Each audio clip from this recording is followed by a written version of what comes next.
Hey gang, for any of you guys that are still struggling with this concept of a discrete probability distribution, I'm going to use one of the review problems. It was the downloading music problem. You'll probably hear my kids in the background a little bit from time to time. Just kind of ignore that. I'll try to keep them quiet. But I'm using the info. I changed the probabilities in column B here a little bit, just to give us a little bit different response. For instance, I think I added in 3% here for the one group up to 37 years old, or the midpoint with 37 years old, and I took something away somewhere else or added something somewhere else. One way or the other, not a big deal, but just keep in mind, always make sure that, if you're given the percentages, change your percentages into decimals. Otherwise, this is not going to work. You're going to get some really giant numbers, and it's not going to make a sense. So first thing I'm going to do is just do a simple sum of this to make sure that we have a sum of 1, and that put that in the wrong cell, and I'm not sure why. But if I do an auto sum, you guys aren't going to see the auto sum on here due to the size of the window.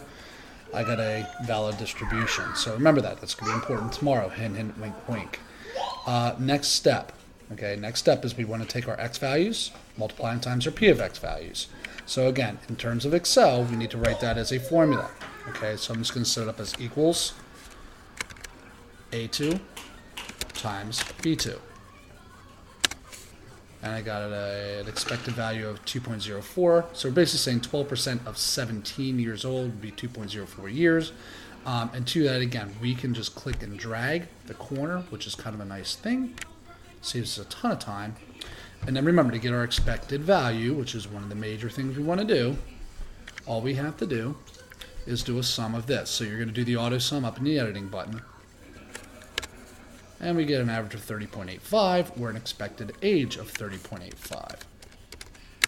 So we're saying on average we expect somebody who downloads music to probably be around 31 years old. Now remember, this value here is important because that's the value that we end up subtracting from each of our x values in column A. So in column D, I'm going to hit equals. Now remember, we're going to actually type in 30.85. So I'm going to do A2 minus the 30.85. Don't type it in this A2 minus, in this case it'd be C10, because otherwise it bumps everything down, you don't get the right values. Remember, it's okay to get negatives here. We're talking about distance away from the mean. So we're saying that 17 years, an average of 17 years, is 13.85 years below average, or what we'd expect. Okay, and so on and so forth. Again, you can click and drag.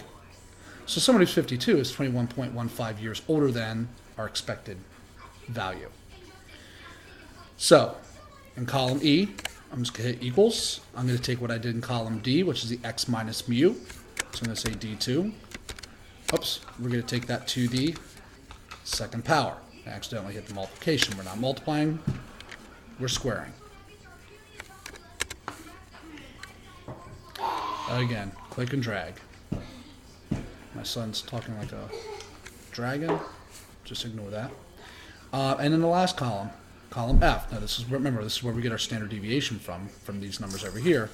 I'm going to do equals E2, which is my, what I did here, times B2, which is our probability for that set.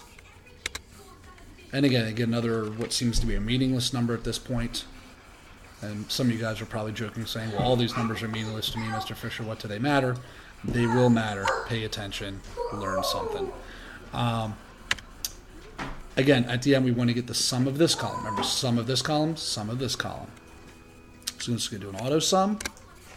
I get a 91.42. So that, again, this was talking about 91.42 years. It doesn't make any sense. We got an average of 30.85 years, and we got a standard deviation of over 91. So remember, what do we have to do? Come on, what do we have to do, gang? Dad, the square root, Daddy. Oh, I'm so silly. Of course it's a square root. All we have to do is the square root of the 91.4275, and that'd be all she wrote. So we just do the square root equals SQRT.